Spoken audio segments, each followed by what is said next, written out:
Evening welcome back to the channel. ನಾನು ಹೋಗ್ತಾ ಇದ್ದೀನಿ ಅನು ಸ್ವೈಟ್ ಕನ್ನಡ ಚಾನಲ್. ಇವತ್ತು ಶುಕ್ರವಾರ ಸಂಜೆಯಿಂದ ಬ್ಲಾಗ್ ಮಾಡ್ತಾ ಇದ್ದೀನಿ. ಹಳೆ ಬ್ಲಾಗ್ ಕಂಟಿನ್ಯೂಷನ್ ಅಂದರೆ ನೆನ್ನೆ ಬ್ಲಾಗ್ ಕಂಟಿನ್ಯೂಷನು ಅಂದರೆ ಇವತ್ತೊಂದು ಬ್ಲಾಗ್ ಇದೆ, ಅದರ ಕಂಟಿನ್ಯೂಷನ್ ವಿಡಿಯೋ ಇವತ್ತು ರೆಕಾರ್ಡ್ ಮಾಡ್ತಾ ಇದ್ದೀನಿ. ಸೊ ಇವಾಗ ಊಟಕ್ಕೆ ಮೀನು ಸಾಂಬಾರು ಮಾಡ್ತಾಯಿದ್ದೀನಿ. ಮೀನು ಸಾಂಬಾರು ಹೇಗೆ ಮಾಡಿದ್ವಿ, ಮೀನು ಹುಳಿ ಆ್ಯಕ್ಚುಲಿ ಹೇಗೆ ಮಾಡಿದೆ ಅನ್ನೋದನ್ನು ತೋರಿಸ್ತೀನಿ. ಸದ್ಯಕ್ಕೆ ವೆಲ್ಕಮ್ ಬ್ಯಾಕ್. ಹೊಸದಾಗಿ ನೋಡ್ತಾ ಇರೋ ಸಬ್ಸ್ಕ್ರೈಬ್ ಮಾಡ್ಕೊಂಡು ನೋಡಿ, ಹಾಗೆ ಪಕ್ಕದಲ್ಲೇ ಕಾಣ್ತಿದ್ದ ಬೆಲ್ ಐಕಾನ್ ಪ್ರೆಸ್ ಮಾಡಿ. ಬ್ಲಾಗ್ ಇಷ್ಟ ಆದರೆ ಲೈಕ್ ಮಾಡಿ, ಶೇರ್ ಮಾಡಿ. ಬ್ಲಾಗ್ ಬಗ್ಗೆ ನಿಮ್ಗೆ ಏನು ಅನ್ಸುತ್ತೆ ಅನ್ನೋದನ್ನು ಕಮೆಂಟ್ ಸೆಕ್ಷನಲ್ಲಿ ತಿಳಿಸಿ. ಸೊ ಲೆಟ್ ಸ್ಟಾರ್ಟ್ ಮೀನು ಸಾಂಬಾರು ರೆಸಿಪಿ. ಇಲ್ಲಿ ಅನ್ನಕ್ಕೆ ನೀರು ಬಿಸಿಗೆ ಇಟ್ಕೊಂಡಿದ್ದೀನಿ. ಮೀನು ಸಾಂಬಾರಿಗೆಲ್ಲ ರೆಡಿ ಮಾಡಿ ಇಟ್ಕೊಂಡಿದ್ದೀನಿ. ಮಸಾಲೆ ಇಂಗ್ರೀಡಿಯೆಂಟ್ಸ್ ಏನೇನು ಹಾಕ್ತೀನಿ ಅದನ್ನು ತೋರಿಸಿ ಗ್ರೈಂಡ್ ಮಾಡಿಬಿಟ್ಟು ಮೀನು ಹಾಕಿ, ಅಂದರೆ ಮೊದಲು ಮಸಾಲ ಕುಚ್ಚಿ ಲಾಸ್ಟಲ್ಲಿ ಮೀನು ಹಾಕೋದು. ಸೊ ಮೊದಲು ಮಸಾಲ ರೆಡಿ ಮಾಡೋಣ. ಮೀನಿನ ರೆಡಿ ಆಗ್ತಾಯಿದೆ, ಅಂದರೆ ಕ್ಲೀನ್ ಮಾಡ್ತಾಯಿದ್ರೆ ಅಷ್ಟೊತ್ತಿಗೆ ಮಸಾಲ ರೆಡಿ ಮಾಡಿ ಆಮೇಲೆ ತೋರಿಸ್ತೀನಿ ನಿಮಗೆ. ಬನ್ನಿ ಮಸಾಲೆ ಇಂಗ್ರೀಡಿಯೆಂಟ್ಸ್ ಏನೇನು ಬೇಕು ಅಂತ ನೋಡೋಣ. ಮೀನು ಹುಳಿ ಮಸಾಲ ರುಬ್ಬೋದಕ್ಕೆ ಒಂದು ಕಾಯಿನ ತುರಿದು ಮಿಕ್ಸಿ ಜಾರ್ಗೆ ಹಾಕ್ಕೊಂಡಿದ್ದೀನಿ. ಸುಮಾರು ಇಲ್ಲೊಂದು 2-3 kg ಮೀನು ಇರ್ಬೋದು. ಇದಕ್ಕೆ 4 ಇಂಚಷ್ಟು ಶುಂಠಿ ಸಿಪ್ಪೆ ತೆಗೆದು ಕಟ್ ಮಾಡಿ ಹಾಕ್ಕೊಂಡಿದ್ದೀನಿ. 4 ಗಡ್ಡೆಯಷ್ಟು ಬೆಳ್ಳುಳ್ಳಿ ಸಿಪ್ಪೆ ತೆಗೆದು ಹಾಕ್ಕೊಂಡಿದ್ದೀನಿ. ಜೊತೆಗೆ 2 ದಪ್ಪ ಸೈಜ್ ಈರುಳ್ಳಿ ದಪ್ಪದಾಗೆ ಕಟ್ ಮಾಡಿ ಹಾಕೋತಾ ಇದ್ದೀನಿ. ಸೊ ಇದೆಲ್ಲ ಮಸಾಲ ಇಂಗ್ರೀಡಿಯೆಂಟ್ಸು. ಬೇಕಾಗತ್ತೆ ಅಷ್ಟು ಮಸಾಲ ಅಷ್ಟು ಮೀನಿಗೆ. ಸೊ ಇದ್ರ ಜೊತೆಗೇ ನಾನು ಕೊತ್ತಂಬರಿ ಸೊಪ್ಪು ಹಾಕೋತೀನಿ. ಫ್ರೆಶ್ ಆಗಿರೋಂಥ ಕೊತ್ತಂಬರಿ ಸೊಪ್ಪು ಹಾಕ್ಕೊಂಡ್ರೆ ಚೆನ್ನಾಗಿರುತ್ತೆ. ಸಾಂಬಾರಲ್ಲಿ ಘಮನೂ ಚೆನ್ನಾಗಿರುತ್ತೆ, ಸಾಂಬಾರು ತುಂಬ ಚೆನ್ನಾಗಾಗುತ್ತೆ. 1 ಇಂಚದು 4-5 ಪೀಸಷ್ಟು ಚಕ್ಕೆ, 5-6 ಲವಂಗ ಹಾಕ್ಕೊಂಡಿದ್ದೀನಿ. ಜೊತೆಗೆ ಇಲ್ಲಿ 3 ನಿಂಬೆಹಣ್ಣಿನ ಗಾತ್ರದಷ್ಟು ಹುಣಸೆ ಹಣ್ಣನ್ನು ಮೊದಲೇ ನೀರಲ್ಲಿ ನೆನೆಸಿಟ್ಕೊಂಡಿದ್ದೆ. ಅದನ್ನು ಚೆನ್ನಾಗಿ ನೀರಲ್ಲಿ ಕಿವುಚಿ ಹುಣಸೆ ಹಣ್ಣನ್ನು ಮಾತ್ರ ಹಾಕೋತಾ ಇದ್ದೀನಿ. ಜೊತೆಗೆ ಇದಕ್ಕೆ ರುಬ್ಬೋದಕ್ಕೆ ನೀರು ಹಾಕಬೇಕಾಗತ್ತೆ. ನೀರಿನ ಬದಲಿಗೆ ಹುಣಸೆ ಹಣ್ಣು ನೆನೆಸಿದ್ದಿದ್ದು ನೀರೇನಿತ್ತು ಅದನ್ನೇ ಹಾಕೋತಾ ಇದ್ದೀನಿ. ಇದಿಷ್ಟನ್ನು ಹಾಕಿ ಮೊದಲಿಗೆ ಗ್ರೈಂಡ್ ಮಾಡಿ ಇದರಲ್ಲಿ ಅರ್ಧದಷ್ಟು ಮಸಾಲೆ ಎತ್ತಿಟ್ಟು ಇದಕ್ಕೆ ಖಾರದ ಪುಡಿ, ಬೇಳೆ ಸಾಂಬಾರು ಪುಡಿ ಎಷ್ಟು ಅವಶ್ಯಕತೆ ಇದೆ ಸಾಂಬಾರಿಗೆ ಅಷ್ಟು ಪುಡಿ ಹಾಕಿ ರುಬ್ಕೊಳ್ಳೋದಷ್ಟೇ. Hi friends, welcome back. ಇವತ್ತು ನೆಕ್ಸ್ಟ್ ಡೇ ನಾನು ಬ್ಲಾಗ್ ಕಂಟಿನ್ಯೂ ಮಾಡ್ತಾ ಇದ್ದೀನಿ. ನೆನ್ನೆ ಮೀನು ಸಾಂಬಾರು ಮಸಾಲ ಒಂದು ರೆಕಾರ್ಡ್ ಮಾಡಿದ್ದೆ. ಸಾಂಬಾರು ಒಗ್ಗರಣೆ ಹಾಕಿದ್ದು ಅತ್ತೆ, ಬಿಕಾಸ್ ನನಗೆ ಯಶುಗೆ ಸ್ವಲ್ಪ ಎಕ್ಸಾಮ್ದು ಫೈನಲ್ ಟಚಪ್ ಇತ್ತು. ಬಿಕಾಸ್ ಇವತ್ತು ಎಕ್ಸಾಮ್ ಶೀಟ್ಸ್ನ ಸಬ್ಮಿಟ್ ಮಾಡಬೇಕು, ಅವ್ನು ಕಲರಿಂಗ್ ಮಾಡಬೇಕಾಗಿತ್ತು. ಸೊ ಅಲ್ಲಿಗೆ ಹೊರಟೋದೆ ನಾನು. ಅಂದರೆ ನಮ್ಮ ಅತ್ತೆ ಮಾವನ ರೂಮಲ್ಲೇ ಬರ್ಸೋದು ಯೂಶಲಿ. ಸೊ ಅಲ್ಲಿಗೆ ಹೋದೆ. ರೈಸ್ ಎಲ್ಲ ಮಾಡಿಟ್ಬಿಟ್ಟು ಹೋಗಿದ್ದೆ. ನಮ್ಮ ಅತ್ತೆ ಅದೊಂದು ಒಗ್ಗರಣೆಗೆ ಹಾಕಿ, ಏನಿಲ್ಲ ಸಿಂಪಲ್ಲು, ಎಣ್ಣೆ ಹಾಕೋದು, ಈರುಳ್ಳಿ ಹಾಕೋದು, ಈರುಳ್ಳಿ ಸ್ವಲ್ಪ ಬಾಡ್ಮೇಲೆ ಮಸಾಲ ರುಬ್ಬಿಟ್ಕೊಂಡಿರ್ತೀವಲ್ಲ ಅದು ಹಾಕೋದು. ಸೊ ಕನ್ಸಿಸ್ಟೆನ್ಸಿ ನೋಡ್ಕೊಂಡು ನೀರು ಹಾಕಿ ಅಡ್ಜಸ್ಟ್ ಮಾಡ್ಕೊಳ್ಳಿ. ಉಪ್ಪು ಹಾಕಿ ಚೆನ್ನಾಗಿ ಕುದಿಸ್ಕೊಳ್ಳಿ. ಸಾಂಬಾರು ಖಾರ ಏನಿರುತ್ತೆ ಮಸಾಲ ಅದನ್ನು. ಸೊ ಕುದಿ ಬಂದಮೇಲೆ ಲಾಸ್ಟಲ್ಲಿ ಮೀನು ಹಾಕ್ಬಿಟ್ಟು ಒಂದೇ ಒಂದು ಕುದಿ ಬರೋವರೆಗೂ ಬೇಯಿಸೋದು. ಮೀನು ಜಾಸ್ತಿ ಬೇಯಿಸೋ ಅವಶ್ಯಕತೆ ಇಲ್ಲ. ಸ್ವಲ್ಪ ಏನಾದರೂ ಮೀನು ಹೊಲಸಿದೆ, ವಾಸನೆ ಇದೆ ಅನ್ನೋದಾದರೆ ಮೆಂತ್ಯ ಮತ್ತು ಸಾಸಿವೆ 2 ಹುರಿದ್ಬಿಟ್ಟು ಪೌಡ್ರ್ ಮಾಡಿಬಿಟ್ಟು 1 ಟೀ ಸ್ಪೂನಷ್ಟು ಹಾಕೋದು ಅಷ್ಟೇ. ಮೀನು ಸಾಂಬಾರು ರೆಡಿ ಆಗುತ್ತೆ. ನಾನು ಅದನ್ನು ಶೇರ್ ಮಾಡೋಕ್ಕೂ ಆಗಲಿಲ್ಲ, ಬಿಕಾಸ್ ಲೇಟ್ ಆಗೋಯ್ತು ನಿನ್ನೆ ರಾತ್ರಿ ಅಷ್ಟೇ. ಇವಾಗ ಬ್ಲಾಗ್ ಕಂಟಿನ್ಯೂ ಮಾಡ್ತಾಯಿದ್ದೀನಿ. ಟೈಮ್ ಬಂದು 12:15 ಆಗಿದೆ. ಸೊ ಮೇಕಪ್ ಯಾಕೆ ಅಂತ ಕೇಳಿದ್ರೆ ಒಂದು ವಿಡಿಯೋ ಶೂಟ್ ಮಾಡೋದಿತ್ತು. ಸೊ ಅದಕ್ಕೆ ಅದು ಯೂಟ್ಯೂಬ್ಗೆಲ್ಲ ಅದು ಕೊಲಾಬ್ರೇಷನ್ ವಿಡಿಯೋ ಶೂಟ್ ಮಾಡೋದಿತ್ತು. ಅದಕ್ಕೋಸ್ಕರ ಸ್ವಲ್ಪ ರೆಡಿ ಆಗಿದೆ. ಲಿಪ್ಸ್ಟಿಕ್ ಒಂದೇ, ಏನಿಲ್ಲ. ಸೊ ಇವಾಗ ಆಯಿತು, ಮುಗೀತು. ಇವಾಗ ರೂಟೀನ್ ಸ್ಟಾರ್ಟ್ ಮಾಡಬೇಕು. 12:15 ಆಗಿದೆ. ವಿಡಿಯೋಸ್ ಎಲ್ಲ ಹಾಕಿದ್ದೀನಿ. ಇವಾಗ ಕುಕ್ಕಿಂಗ್ ರೂಟೀನ್ ಸ್ಟಾರ್ಟ್ ಮಾಡಬೇಕು. ನಮ್ಮ ಅತ್ತೆ, ಗಾನ, ನನ್ನ ಮೈದ್ನ 3 ಜನನೂ ಇಲ್ಲ. ನಾನು ಲಾಸ್ಟ್ ಬ್ಲಾಗ್ಸಲ್ಲಿ ಶೇರ್ ಮಾಡಿದಂಗೆ ಗಾನ ಅದು ಪ್ರೆಗ್ನೆನ್ಸಿ ಚೆಕಪ್, ಇವತ್ತು ಮಂತ್ಲಿ ಚೆಕಪ್ಪು. 30th ಹೋಗಬೇಕಾಗಿತ್ತು, ಬಟ್ ಅವರು ಅವ್ರ ಮಮ್ಮಿ ಮನೆಗೆ ಹೋಗಿದ್ದರಿಂದ ಇವತ್ತು ಹೋಗಿದ್ದಾರೆ. ಇವತ್ತು ಚೆಕಪ್ಗೆ ಹೋಗಿದ್ದಾರೆ, ಬರ್ತಾರೆ. ಅದು ತುಂಬ ಕೆಲಸ ಇದೆ ಇವತ್ತು. ಅಂದರೆ ಬೇರೆ ಎಲ್ಲ ಸೈನ್ ಮಾಡಿಬಿಟ್ಟಿರ್ತೀವಿ, ಅದ್ರದ್ದು ಸ್ವಲ್ಪ ತುಂಬಾ ಪ್ರಾಬ್ಲಮ್ ಇರುತ್ತೆ. ಅದು ಆನ್ ಡೇಟ್ಗೆ ಕೊಡಲೇಬೇಕು, ಸಬ್ಮಿಟ್ ಮಾಡಲೇಬೇಕು. ಸೊ ಅದಕ್ಕೆ ಅದ್ರದ್ದೆಲ್ಲ ಕೆಲಸ ಇದೆ. ಅದಕ್ಕೆ ಏನೂ ಮಾಡೋಕ್ಕೆ ಹೋಗ್ಬೇಡ, ನಾನೆಲ್ಲ ಮಾಡಿಟ್ಟಿದ್ದೀನಿ ಅಂತ ಹೇಳ್ಬಿಟ್ಟು ಹೋದ್ರು ನಮ್ಮ ಅತ್ತೆ ಅಷ್ಟೇ. ಸೊ ಇವಾಗ ಏನೇನು ಮಾಡ್ತೀನಿ ಅನ್ನೋದನ್ನು ಶೇರ್ ಮಾಡ್ತೀನಿ. ರೆಸಿಪಿ ಶೂಟ್ ಮಾಡಬೇಕು, ಬ್ಲಾಗ್ ಕಂಟಿನ್ಯೂ ಮಾಡಬೇಕು, ಇನ್ನೂ ಏನೇನೋ ಕೆಲಸ ಇದೆ, ಎಲ್ಲನೂ ನಿಮ್ಮ ಜೊತೆ ಶೇರ್ ಮಾಡ್ತೀನಿ. Welcome back. ಇವತ್ತು ಕೂಡ ನೆನ್ನೆ ಬ್ಲಾಗ್ ಕಂಟಿನ್ಯೂ ಮಾಡ್ತಾಯಿದ್ದೀನಿ ಅಷ್ಟೇ. ಅಪ್ಲೋಡ್ ಆಯ್ತಿದ್ದು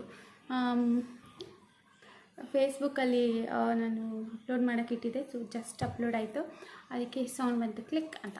ಸೊ ಫೇಸ್ಬುಕ್ಕಲ್ಲಿ ಎಷ್ಟು ಚಾನಲ್ನ ಫಾಲೋ ಯಾರು ಮಾಡ್ತೀರಾ ಅಂದರೂ ಮಾಡ್ಬೋದು. ಎಷ್ಟು ಚಾನಲ್ ಫೇಸ್ಬುಕ್ ಪೇಜ್ನಲ್ಲಿ ರೆಸಿಪೀಸ್ ಸಿಗುತ್ತೆ, ನೀವು ಅಲ್ಲಿ ಕೂಡ ಫಾಲೋ ಮಾಡ್ಬೋದು. ಜೊತೆಗೆ ಸಪೋರ್ಟ್ ಕೂಡ ಮಾಡಿ.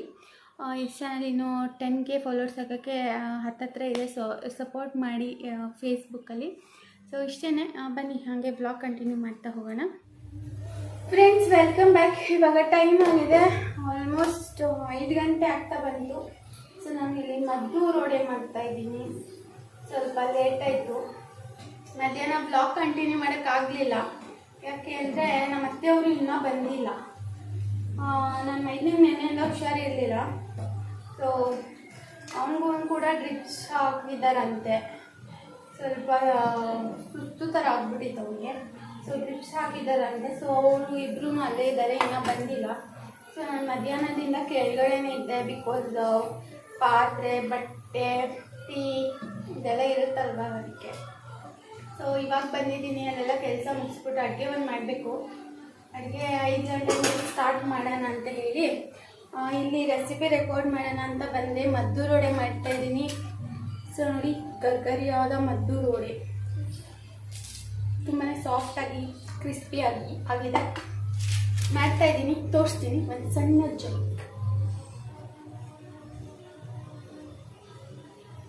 ಓಕೆ,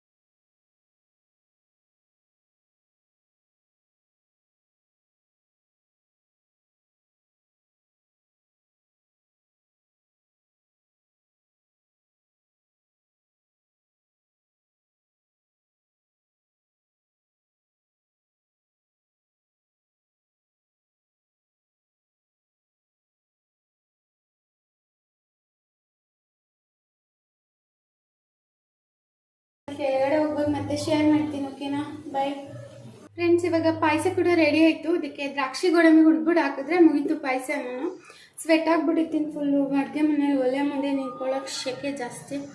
ಸೊ ಹೆಲ್ತ್ ಇಶ್ಯೂ ಕೂಡ ಇದೆ, ಬ್ಯಾಕ್ ಪೇಯ್ನ್ ಇದೆ. ಅದಕ್ಕೆ ಸ್ವಲ್ಪ ಕಷ್ಟ ಆಗ್ತದೆ ಕೆಲಸ ಮಾಡೋಕ್ಕೆ. ಆ್ಯಂಡ್ ಏನೋ ಒಂದಿನ ಅಲ್ವಾ, ಮ್ಯಾನೇಜ್ ಮಾಡೋಣ. ಮತ್ತು ಹಾಲು ಉಕ್ಕೋಯ್ತು ಇವತ್ತು.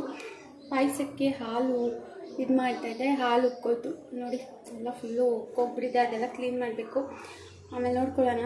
ಕೆಳಗಡೆ ಅಡುಗೆ ಮಾಡಿಬಿಟ್ಟು ಬಂದಮೇಲೆ ಹಾಲು ಉಕ್ಕುವಾಗ ಒಂದು ಟಿಪ್ ಹೇಳ್ತೀನಿ. ಮನೆಗೆ ಹಾಲು ಉಕ್ಕುವಾಗ ಅಯ್ಯೋ ಅನ್ಬಾರ್ದಂತೆ. ಅಂದರೆ ನಾನು ಮೊದಲು ಹಂಗೆ ಅಂತ ಇದ್ದೆ, ಹಾಲು ಉಕ್ಕ ಅಯ್ಯೋ ಅಂತ ಇದ್ದೆ. ಸೊ ಹಂಗೆ ಅನ್ಬಾರ್ದಂತೆ. ಅಯ್ಯೋ ಅಂದರೆ ಮನೆ ಏಳ್ಗೆ ಆಗಲ್ವಂತೆ. ಹಾಲು ಉಕ್ಕುವಾಗ ಏನೋ ಅನ್ಬೇಕಂತೆ.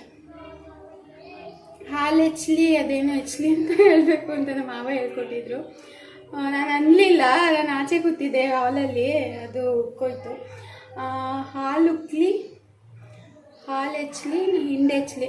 ನಮ್ಮನೆ ಹಸುಗಳಿದೆಯಲ್ಲ, ಅದಕ್ಕೆ ಹಾಲು ಹೆಚ್ಲಿ ಹಿಂಡು ಹೆಚ್ಲಿ ಅಂತ ಹೇಳಬೇಕು ಅಂತ ಹೇಳ್ಕೊಟ್ಟಿದ್ರು. ಸೊ ಮನೆಗೆ ಒಳ್ಳೆಯದಂತೆ ಅದು ಹೇಳಿದ್ರೆ. ಹಸು ಇದ್ರೆ ಅಂತ ಅಲ್ಲ, ಲಕ್ಷ್ಮಿ ಬರೋಕ್ಕೂ ಅಯ್ಯೋ ಅಂದರೆ ಅದು ದೇವ್ರಿಗೆ ತಲುಪುತ್ತೆ ಅಂತ ಏನು ಹೇಳ್ತಾಯಿದ್ರು. ಸೊ ನೀವು ಅಷ್ಟೇ ಯಾವಾಗಾದ್ರೂ ಹಾಲು ಉಕ್ಕುವಾಗ ಅಯ್ಯೋ ಅಂದ್ಬಿಡಿ, ಆಯಿತಾ. ಸಬ್ಬಕ್ಕಿ ಪಾಯಸ ರೆಡಿ ಆಯಿತು. ದೇಹಕ್ಕೆ ತಂಪು, ಬಾಯಿಗೆ ಹಿತ. ಇವಾಗ ಎಲ್ಲ ಆಗಿದೆ. ದ್ರಾಕ್ಷಿ ಗೋಡಂಬಿ ಹುರಿದಾಕ್ಬಿಟ್ಟು ಪಾಯಸ ಮುಗಿಸಿ ಆಮೇಲೆ ಕೆಳಗಡೆ ಹೋಗಬೇಕು. ಕೆಳಗಡೆ ಏನೇನು ಮಾಡ್ತೀನೋ ತೋರಿಸ್ತೀನಿ. ಸದ್ಯಕ್ಕೆ ಇವಾಗ ದ್ರಾಕ್ಷಿ ಗೋಡಂಬಿ ಹುರಿದ್ಬಿಟ್ಟು ಹಾಕ್ಬಿಟ್ಟು ಬೇಗ ಕೆಲಸ ಮುಗಿಸ್ತಾರೆ. ಬನ್ನಿ ಫ್ರೆಂಡ್ಸ್, ಇವಾಗ ಕೆಳಗಡೆ ಇದ್ದೀನಿ. ರೈಸ್ಗೆ ಇಟ್ಟಿದ್ದೀನಿ, ಜೊತೆಗೆ ಸಾಂಬಾರಿಗೆ ಕೂಡ ಬೇಳೆ ರಸಮ್ ಮಾಡ್ತಾಯಿದ್ದೀನಿ. ಇಲ್ಲಿ ಬೇಳೆ ನೀರು ಬಿಸಿಗೆ ಇಟ್ಬಿಟ್ಟು ಬೇಳೆ ಬೇಯಕ್ಕೆ ಹಾಕಿದ್ದೀನಿ.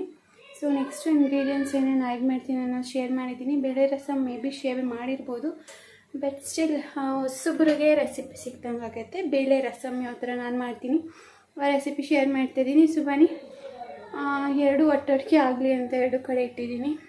ಸೊ ಇಲ್ಲಿ ಮೊದಲಿಗೆ ಕುಕ್ಕರಲ್ಲಿ ನೀರು ಬಿಸಿಗೆ ಇಟ್ಕೊಂಡಿದ್ದೀನಿ. ನೀರು ಸ್ವಲ್ಪ ಬಿಸಿ ಆದಮೇಲೆ, ಅಂದರೆ ಕುದಿ ಬಂದಮೇಲೆ ಒಂದೇ ಒಂದು ಲೋಟದಷ್ಟು, ಸುಮಾರು ಒಂದು 100 ಗ್ರಾಮ್ನಷ್ಟು, ಅದಕ್ಕೂ ಕಡಿಮೆ ಅನ್ಕೋತೀನಿ, ಒಂದು 50 ಗ್ರಾಮ್ಗಿಂತ 60 ಗ್ರಾಮ್ ಅಷ್ಟೇ ಇರೋದು. ಜೊತೆಗೆ 1 ಗಡ್ಡೆಷ್ಟು ಬೆಳ್ಳುಳ್ಳಿ ಸಿಪ್ಪೆ ತೆಗೆದು ಹಾಕ್ಕೊಂಡಿದ್ದೀನಿ. ಒಂದೇ ಒಂದು ಈರುಳ್ಳಿ ಈ ಥರ ಕಟ್ ಮಾಡಿ ಹಾಕ್ಕೊತಾ ಇದ್ದೀನಿ. ಹಾಗೆ ಒಂದು 1/4 ನಿಂಬೆ ಹಣ್ಣಿನ ಗಾತ್ರದಷ್ಟು ಹುಣಸೆಹಣ್ಣು ಕೂಡ ಹಾಕೋಬೇಕು. ಒಂದು 3 ಹಸಿ ಮೆಣಸಿನ್ಕಾಯಿ, ಹಾಗೆ 4 ಟೊಮೆಟೊ. ಹುಳಿ ಟೊಮೆಟೊ ಹಾಕ್ಕೊಂಡ್ರೆ ರಸಮ್ ತುಂಬ ಚೆನ್ನಾಗಾಗುತ್ತೆ. ಸೊ ಟೊಮೆಟೊನು ಡೈರೆಕ್ಟಾಗಿ ಕಟ್ ಮಾಡ್ತಾಯಿದ್ದೀನಿ, ಬಿಕಾಸ್ ನಂಗೆ ಜಾಸ್ತಿ ಟೈಮ್ ಇರಲಿಲ್ಲ. ಸೊ ಬೇಗ ಮಾಡೋಣ ಅಂತೇಳಿ ಈ ಥರ ಮಾಡ್ತಾಯಿದ್ದೀನಿ. ಸೊ ಟೈಮ್ ಸೇವ್ ಆಗುತ್ತೆ, ಕ್ವಿಕ್ಕಾಗಿ ಕೂಡ ಆಗುತ್ತೆ. ಸೊ ಟೊಮೆಟೊನೆಲ್ಲ ಕಟ್ ಮಾಡಿ ಹಾಕ್ಕೊಂಡಿದ್ದೀನಿ. ಇದನ್ನು ಚೆನ್ನಾಗಿ ಒಂದ್ಸರಿ ಮಿಕ್ಸ್ ಮಾಡ್ಕೊಳ್ಳೋಣ. ಬೇಳೆ ಬೇಗ ಬೇಯಲಿ ಅಂತ 1 ಟೀ ಸ್ಪೂನಷ್ಟು ಎಣ್ಣೆ ಹಾಕೋತಾ ಇದ್ದೀನಿ. ಹಾಗೆ 1 ಟೀ ಸ್ಪೂನಷ್ಟು ಅರಿಶಿನ ಪುಡಿ ಕೂಡ ಹಾಕಿ ಕುಕ್ಕರ್ ಲಿಡ್ ಕ್ಲೋಸ್ ಮಾಡಿ ಸುಮಾರು ಒಂದು 6ರಿಂದ 7 ವಿಸಿಲ್ ಬರೋವರೆಗೂ ಪ್ರೆಷರ್ ಕುಕ್ ಮಾಡ್ಕೋಬೇಕು. ಸೊ ನೋಡ್ಬೋದು ಇವಾಗ ಲಿಡ್ ಕ್ಲೋಸ್ ಮಾಡಿ ಪ್ರೆಷರ್ ಕುಕ್ ಮಾಡ್ಕೊಳ್ಳೋಣ. ಪ್ರೆಷರ್ ಕುಕ್ ಆದಮೇಲೆ ಬೇಳೆ ಮತ್ತು ನೀರು ಎರಡನ್ನೂ ಸಪ್ರೇಟ್ ಮಾಡ್ಕೋಬೇಕು. ನೋಡ್ಬೋದು ಇವಾಗ ನೀರು ಕೆಳಗಡೆ ಇದೆ, ಬೇಳೆ ಜೊತೆಗೆ ಏನೇನು ಹಾಕಿದೆ ಅದೆಲ್ಲ ಮೇಲಿದೆ. ಸೊ ಮೇಲಿರೋಂಥ ಪದಾರ್ಥನ ಮಿಕ್ಸಿ ಜಾರ್ಗೆ ಹಾಕಿ ಗ್ರೈಂಡ್ ಮಾಡಿ ಇಟ್ಕೋಬೇಕು. ತರ್ತರಿಯಾಗಿ ರುಬ್ಕೊಂಡ್ರು ಪರವಾಗಿಲ್ಲ, ನುಣ್ಣಗೆ ರುಬ್ಕೊಂಡ್ರು ಪರವಾಗಿಲ್ಲ. ಸೊ ಇವಾಗ ಒಗ್ಗರಣೆಗೆ ಮತ್ತೆ ಅದೇ ಕುಕ್ಕರ್ ಇಟ್ಕೊಂಡಿದ್ದೀನಿ. 1 ದೊಡ್ಡ ಟೇಬಲ್ ಚಮಚದಷ್ಟು ಎಣ್ಣೆ, ಅರ್ಧ ಟೀ ಸ್ಪೂನಷ್ಟು ಸಾಸಿವೆ, ಅರ್ಧ ಟೀ ಸ್ಪೂನಷ್ಟು ಜೀರಿಗೆ ಹಾಕೋತಾ ಇದ್ದೀನಿ ಒಗ್ಗರಣೆಗೆ. ಸಾಸಿವೆ ಜೀರಿಗೆ ಎರಡು ಸಿಡಿದ ಮೇಲೆ ಮತ್ತು 1 ಗಡ್ಡೆಯಷ್ಟು ಬೆಳ್ಳುಳ್ಳಿನ ಸಿಪ್ಪೆ ತೆಗೆದು ಜಜ್ಜಿಟ್ಕೊಂಡಿದ್ದೆ ಅದನ್ನು ಹಾಕಿದ್ದೀನಿ. ಒಂದು 7ರಿಂದ 8 ಒಣಮೆಣ್ಸಿನ್ಕಾಯಿ ಮುರಿದಿಟ್ಕೊಂಡಿದ್ದೆ ಅದನ್ನು ಹಾಕಿದ್ದೀನಿ. ಒಂದು 4-5 ಕಡ್ಡಿಯಷ್ಟು ಕರ್ಬೇವಿನ ಸೊಪ್ಪು ಕೂಡ ಹಾಕ್ಕೊಂಡಿದ್ದೀನಿ. ಜೊತೆಗೆ ಬಸ್ತು ರುಬ್ಬಿಟ್ಕೊಂಡಿದ್ದಂಥ ಮಸಾಲೆ ಏನಿತ್ತು ಅದನ್ನು ಕೂಡ ಸೇರಿಸ್ಕೊಂಡಿದ್ದೀನಿ. ಸೊ ಮಸಾಲ ಹಾಕಿದ ಮೇಲೆ ಇದಕ್ಕೆ ನೀರೇನಿತ್ತು, ಬೇಳೆ ಕಟ್ಟೇನಿತ್ತು ಅದನ್ನು ಹಾಕ್ಕೊಳ್ಳೋಣ.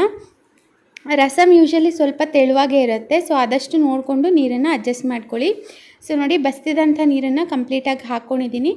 ಜೊತೆಗೆ 1 ಜಾರ್ನಷ್ಟು ನೀರು ಹಾಕ್ಕೊಂಡಿದ್ದೀನಿ. ಕನ್ಸಿಸ್ಟೆನ್ಸಿ ಅಡ್ಜಸ್ಟ್ ಮಾಡ್ಕೊಳ್ಳೋದಕ್ಕೆ ಅಷ್ಟು ನೀರು ಬೇಕಾಗತ್ತೆ.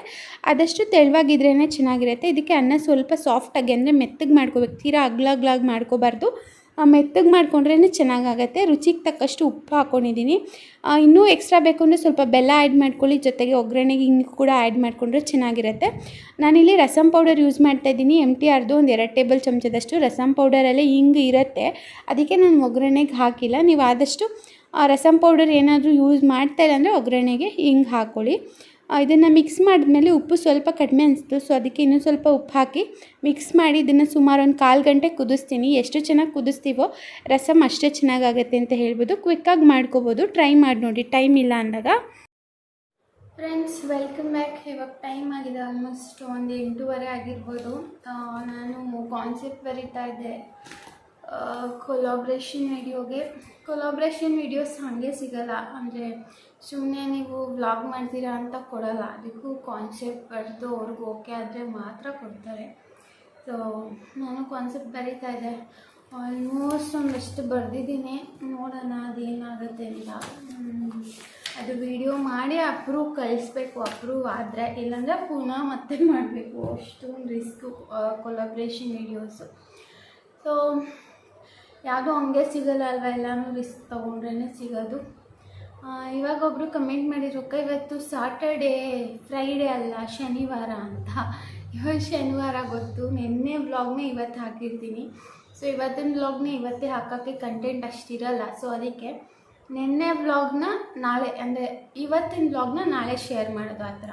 ನಾಳೆ ಭಾನುವಾರ ಆಗಿದೆ, ಶನಿವಾರದ್ದು ವ್ಲಾಗ್ ಬಂದಿರುತ್ತೆ. ಇವತ್ತು ಡೇಟ್ ಬಂದು 17th.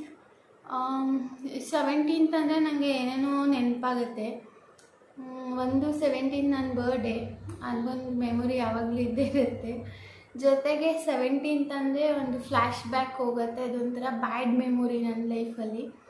ವೆದರ್ ಇದನ್ನು ಹೇಳಬೇಕಾ ಹೇಳ್ಬಾರ್ದೋ ಗೊತ್ತಿಲ್ಲ, ಬಟ್ ನೆನಪಾಗ್ತಾ ಇದೆ, ಶೇರ್ ಮಾಡ್ತೀನಿ. 17th ಅಂದರೆ ಇದು ಏಪ್ರಿಲ್ 17th, ಇದು April, correct April 17th. So ಎಲ್ಲ ಸರಿ ಇದ್ದಿದ್ರೆ ನನ್ನ ಲೈಫಲ್ಲಿ ಎಲ್ಲ ಮ್ಯಾನೇಜಬಲ್, ಎಲ್ಲ ಒಂಥರ ಬ್ಯಾಲೆನ್ಸ್ಡಾಗಿದ್ದಿದ್ರೆ ಏಪ್ರಿಲ್ 17th ನನಗೆ 2 ತಿಂಗಳು ಮಗು ಇರಬೇಕಾಗಿತ್ತು. But bad luck, I loss my baby. ನಂಗೆ ಅದು ಯಾವಾಗಲೂ ನೆನಪಿದ್ದೇ ಇರುತ್ತೆ. ನಾನು ದಿನ ಮಲ್ಗೋಕ್ಕೆ ಮುಂಚೆ ಒಂದ್ಸರಿ ಆದರೂ ಜ್ಞಾಪಿಸ್ಕೋತೀನಿ. ನಾನು ಮಾಡಿದ ತಪ್ಪೇನು ಅನ್ನೋದೇ ನನಗೆ ಇನ್ನೂ ಅರ್ಥ ಆಗ್ತಿಲ್ಲ. ಅದು ಯಾಕೆ ಹಂಗಾಯಿತು, ಅದ್ರ ರೀಸನ್ ಏನು ಅನ್ನೋದೇ ಗೊತ್ತಿಲ್ಲ. ಆ ರೀಸನ್ ಗೊತ್ತಿದ್ದರೆ ಓಕೆ ಆಯಿತು ಅನ್ಬೋದು, ಬಟ್ ನಂಗೆ ರೀಸನ್ ಅದು ಗೊತ್ತಾಗ್ತಾಯಿಲ್ಲ. ಅದಕ್ಕೆ ಅದೊಂದು ಸ್ವಲ್ಪ ನನ್ನ ಲೈಫಲ್ಲಿ ಗಿಲ್ಟ್ ಇರೋದು ಅದು ಒಂದೇ. ಸೊ ಯಾವಾಗಲೂ ಗಿಲ್ಟ್ ಕಾಡ್ತಾ ಇರುತ್ತೆ. ಮತ್ತು ನಾನು ವಿಡಿಯೋ ಹಾಕಿದ್ದೆ ನನ್ನ ಮಿಸ್ಕ್ಯಾರೇಜ್ ಆದಾಗ, ಸೊ ಅದಕ್ಕೆ ಕಮೆಂಟ್ಸ್ ಬರ್ತಾ ಇರುತ್ತೆ. ತುಂಬ ಕಮೆಂಟ್ಸ್ ಬಂದಿದೆ. ನಾನು ಇಲ್ಲಿವರೆಗೂ ಒಂದು ಕಮೆಂಟಿಗೂ ರಿಪ್ಲೈ ಮಾಡಿಲ್ಲ, ಹಾರ್ಟ್ ಕೊಟ್ಟಿದ್ದೀನಿ ಅಷ್ಟೇ. ಬಿಕಾಸ್ ನನಗೆ ಅವ್ರು ಹೇಳೋ ವರ್ಡ್ಸ್ಗೆ ನಾನು ರಿಪೀಟ್ ಅಥವಾ ರಿಪ್ಲೈ ಏನು ಮಾಡಬೇಕು ಅನ್ನೋದು ಗೊತ್ತಾಗಲ್ಲ. ಸೊ ಅದಕ್ಕೆ ನಾನು ಒಂದು ಕಮೆಂಟ್ಗೂ ರಿಪ್ಲೈ ಮಾಡಿಲ್ಲ. ತುಂಬ ಜನ ಹೇಳ್ತಾರೆ ಹೋಗಿದ್ದಕ್ಕೆ ಇನ್ನೊಂದೇನೋ ಬೆಟರ್ ಸಿಗುತ್ತೆ ಅಂತ. ಬಟ್ ಅದು ನನಗೆ ಇನ್ನೂ ಅರ್ಗಿಸ್ಕೊಳಕ್ಕಾಗದೇ ಇರೋಂಥದ್ದು. ಒಂಥರ ನನಗೆ ಅದು ತುಂಬ ಏನಂತಾರೆ ಮರುಜೀವ ಕೊಟ್ಟಿದ್ದು ನನಗೆ ಅದು. ಅಂದರೆ ಅಷ್ಟು ಪೇಯ್ನ್ ತಡ್ಕೊಂಡು ಒಂದು ಥಿಂಗ್ ಏನಂದರೆ ನನಗೆ ಸುಸ್ತಾಗೋಗ್ಬಿಟ್ಟಿತ್ತು. ಜ್ಯೂಸ್ ಕುಡಿಸ್ತಾಯಿದ್ರು. ಅವಾಗ ಹೇಳ್ತಾಯಿದ್ದೆ ಪಾಪು ಅಲ್ಲಿದೆ, ಮನೇಲಿ ಇರಬೇಕಾಗಿದ್ದು ಮಗು ಅಲ್ಲಿದೆ, ನಾನು ಜ್ಯೂಸ್ ಕುಡಿತಾ ಇದ್ದೀನಿ ಅಂತ. ನನಗೆ ಅಷ್ಟು ಅಳು ಬಂದ್ಬಿಟ್ಟಿತ್ತು ಅವಾಗ. ಒಂಥರ ನನಗೆ ಅದು ಜಾಸ್ತಿ ಹರ್ಟ್ ಆಗಿದ್ದ ವಿಷಯ ನನ್ನ ಲೈಫಲ್ಲಿ. ಎಲ್ಲ ಕರೆಕ್ಟಾಗಿತ್ತು ನನ್ನ ಲೈಫಲ್ಲಿ, ಎಲ್ಲ ಚೆನ್ನಾಗಿತ್ತು. ಬಟ್ ಅದೊಂದು ತುಂಬಾ ಮನ್ಸಿಗೆ ನೋವು ಕೊಡೋ ವಿಷಯ ಅಂತಲೇ ಹೇಳ್ಬೋದು. ಎಲ್ಲರೂ ಹೇಳ್ತಾರೆ ಹಂಗೆ ಮಾಡಿರ್ಬೋದು ನೀನು, ಹಿಂಗೆ ಮಾಡಿರ್ಬೋದು ನೀನು ಅಂತ. ಬಟ್ ನನ್ನ ನೋವು ನನಗಿರುತ್ತೆ. ಅದು ಈ ಕ್ಷಣದಲ್ಲಿ ಮರ್ತಿದ್ದೀನಿ ಅಂತ ಅನಿಸ್ಬೋದು. ಬಟ್ ಪ್ರತಿದಿನ ಪ್ರತಿ ಕ್ಷಣ ನನಗೇನಾಗಿದೆ ಅದು ಜ್ಞಾಪಕ ಬರ್ತಾನೆ ಇರುತ್ತೆ. ಬಿಕಾಸ್ 5.5 ತಿಂಗಳು ನಾನು ಅದಕ್ಕೆ ಸಫರ್ ಮಾಡಿದ್ದೀನಿ. ಐ ಲಾಸ್ಟ್ ಆಲ್ಮೋಸ್ಟ್ ಒಂದು 15 kg ವೆಯ್ಟ್ ಲಾಸ್ ಆಗಿದ್ದೆ. ಲಿಟ್ರಲಿ 2 months ಏನೂ ತಿಂದಿಲ್ಲ ನಾನು ಆ ಪ್ರೆಗ್ನೆನ್ಸಿನಲ್ಲಿ. ಒಂದು ನೀರು ಕುಡಿದ್ರೂ ಕೂಡ ಅದು ಸೇರ್ತಾ ಇರಲಿಲ್ಲ, ಅಷ್ಟು ಕಷ್ಟ ಇದು ಮಾಡಿ ಲಾಸ್ಟಲ್ಲಿ ಏನೋ ಒಂದು ಒಳ್ಳೇದಾಗತ್ತೆ, ಕಂಟ್ರೋಲ್ ಆಗ್ಬೋದು ಅಂತ ಅಂದ್ಕೊಂಡಿದ್ದು. ನಮ್ಮ ಮಾವ ಹೇಳ್ತಾಯಿದ್ರು ಇಷ್ಟೊಂದು ಕಷ್ಟ ಆಗೋದಾದರೆ ತೆಗ್ಸ್ಬಿಡೋಣ ಅಂತ ಮಾವ ಹೇಳ್ತಾಯಿದ್ರು. ನಾನು ನಂದು ಎಷ್ಟು ಕಷ್ಟಪಟ್ಬಿಟ್ಟು ಮತ್ತೆ ತೆಗ್ಸೋದೇನಕ್ಕೆ ಅಂತ ನಾನು ಎಲ್ಲರ ಹತ್ರ ಆರ್ಗ್ಯೂ ಮಾಡ್ತಾಯಿದ್ದೆ. ಬಟ್ ಅದು ಹೋಗೋಕ್ಕೆ ಅಂತಲೇ ಬಂದಿತ್ತು ಅನಿಸುತ್ತೆ. ನಂಗೆ ಗೊತ್ತಿಲ್ಲ ಅದು ಯಾಕಾಯಿತು ಅಂತ. ತುಂಬ ಜನ ಕೇಳ್ತಾರೆ ಹೆಂಗಾಯಿತು ಅಂತ. ಬಟ್ ನನಗೆ ಅದನ್ನು ಹೇಗಾಯಿತು ಅಂತ ನಾನು ಹೇಗೆ ಹೇಳಿ, ನನಗೆ ರೀಸನ್ ಗೊತ್ತಿಲ್ಲ. ನಾರ್ಮಲ್ ಚೆಕಪ್ಗೆ ಹೋದೆ. ನಾರ್ಮಲ್ ಚೆಕಪ್ಪಲ್ಲಿ ಡಾಕ್ಟ್ರಿಗೂ ಏನೂ ಸಿಂಟಮ್ಸ್ ಗೊತ್ತಾಗಿಲ್ಲ. ನಾನು 5 months ಆದಮೇಲೆ ಮೂಮೆಂಟ್ಸ್ ಗೊತ್ತಾಗಬೇಕು, ನಾನು ಮೂಮೆಂಟ್ಸ್ ಗೊತ್ತಾಗ್ತಿಲ್ಲ ಅಂತ ಹೇಳಿದಾಗ ಅಷ್ಟೇ ಅವ್ರು ಸ್ಕ್ಯಾನ್ ಸಜೆಸ್ಟ್ ಮಾಡಿದ್ರೆ ಹೊರತು ಅವತ್ತು ಅವ್ರು ಸ್ಕ್ಯಾನ್ ಕೂಡ ಮಾಡಿಸ್ತಾ ಇರಲಿಲ್ಲ. ಹಾಗೆ ಕಳಿಸ್ತಾಯಿದ್ರು ಎಲ್ಲ ಪ್ರಿಸ್ಕ್ರಿಪ್ಷನ್ ಮಾಡಿ. ನಾನೇ ಸ್ಕ್ಯಾನ್ ಬರೀರಿ ಅಂತ ಹೇಳಿದ್ಮೇಲೆ ಸ್ಕ್ಯಾನ್ ಮಾಡಿಸಿದ ಮೇಲೆ ಗೊತ್ತಾಯಿತು 3 ದಿನ ಆಗಿದೆ ಪಾಪು ಇಲ್ಲದೆ ಅಂತ. ಸೊ ನನಗೆ ಒಂಥರ ನಾರ್ಮಲಾಗಿರೋ ಥರನೇ ಫೀಲ್ ಆಗ್ತಿತ್ತು ಒಂದು 3-4 ಡೇಸಿಂದ. ಸೊ ಅದಕ್ಕೆ ನನಗೆ ಯಾಕೋ ಡೌಟ್ ಬಂದು ಹಿಂಗಾಗಿದೆ ಅಂತ ಹೇಳಿದೆ. ಸೊ ಅವಾಗ ಅವರು ಸಜೆಸ್ಟ್ ಮಾಡಿದ್ದು, ಅದರ್ವೈಸ್ ಮತ್ತೆ ಮನೆಗೆ ಕಳಿಸ್ತಾಯಿದ್ರು. ಸೊ ನನ್ನ ಲೈಫಲ್ಲಿ ಅದೊಂದು ಬ್ಯಾಡ್ ಇನ್ಸಿಡೆಂಟ್. February 17th ಡೇಟ್ ಕೊಟ್ಟಿದ್ದು ನನಗೆ, ಅಂದರೆ ಡೆಲಿವರಿ ಡೇಟು. ಸೊ ಎಲ್ಲ ನಾನು ಅಂದ್ಕೊಂಡಂಗೆ ಇದ್ದಿದ್ರೆ ಈ April 17th ಒಂದು 2 months ಬೇಬಿ ಇರ್ತಿತ್ತು. ಸೊ ಬೇಬಿ ರೂಟೀನ್ಸ್ ನಿಮ್ಮ ಜೊತೆ ಶೇರ್ ಮಾಡ್ಬೋದಾಗಿತ್ತು. ಬಟ್ ಇವಾಗಿಲ್ಲ. ಇಟ್ಸ್ ಓಕೆ, ಎಲ್ಲ ಹೇಳ್ತೀರಾ ಬೆಟರ್ ಏನೋ ಒಂದು ಸಿಗುತ್ತೆ ಅಂತ. ಸೊ ವೆಯ್ಟ್ ಮಾಡ್ತಾಯಿದ್ದೀನಿ ಬೆಟರ್ ಇನ್ನೇನು ಸಿಗ್ಬೋದು ಅಂತ. ಸೊ ಅಷ್ಟೇ. ಸೊ ನಾನು ವ್ಲಾಗಲ್ಲಿ ಅಳಬಾರ್ದು ಅನ್ಕೋತೀನಿ. ಬಟ್ ನನ್ನ ಎಮೋಷನ್ಸ್ ನಾನು ಕಂಟ್ರೋಲ್ ಮಾಡೋಕ್ಕಾಗಲ್ಲ. ಕೆಲವರು ಇದಕ್ಕೂ ಬ್ಯಾಡ್ ಕಮೆಂಟ್ಸ್ ಹಾಕ್ತೀರಾ, ಅಳ್ತಾ ವ್ಯೂಸ್ ಮಾಡ್ಕೋತೀರಾ ಹಂಗೆ ಹಿಂಗೆ ಅಂತ. ಅದರಲ್ಲಿ ಏನಿಲ್ಲ, ಹೇಳಬೇಕು ಅನಿಸೋದಕ್ಕೆ ಹೇಳಿದೆ. ಡೇಟ್ ನೆನಪಾಗಿದ್ದರಿಂದ ಹೇಳಿದೆ.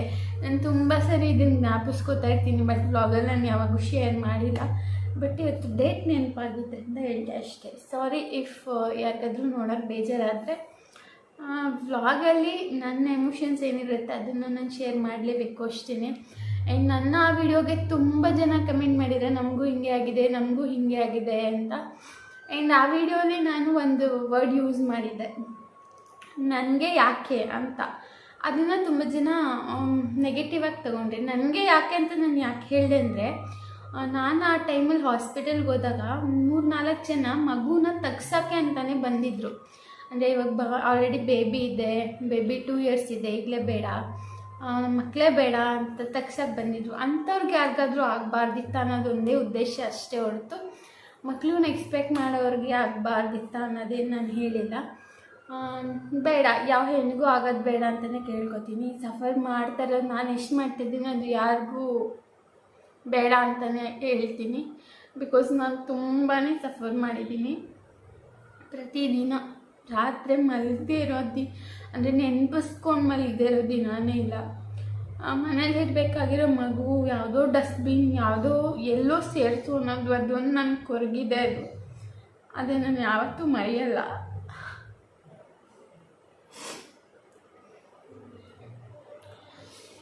It's okay, I am very sorry. So friends, ಯಾರೋ ಬೇಜಾರು ಮಾಡ್ಕೋಬೇಡಿ. ಮತ್ತು ಅಳ್ತಾಳೆ ಅಂತಲೂ ಹಾಕಬೇಡಿ ಕಮೆಂಟ್ ಸೆಕ್ಷನಲ್ಲಿ ಪ್ಲೀಸ್. ಇದು ತುಂಬ ಹರ್ಟ್ ಆಗುತ್ತೆ.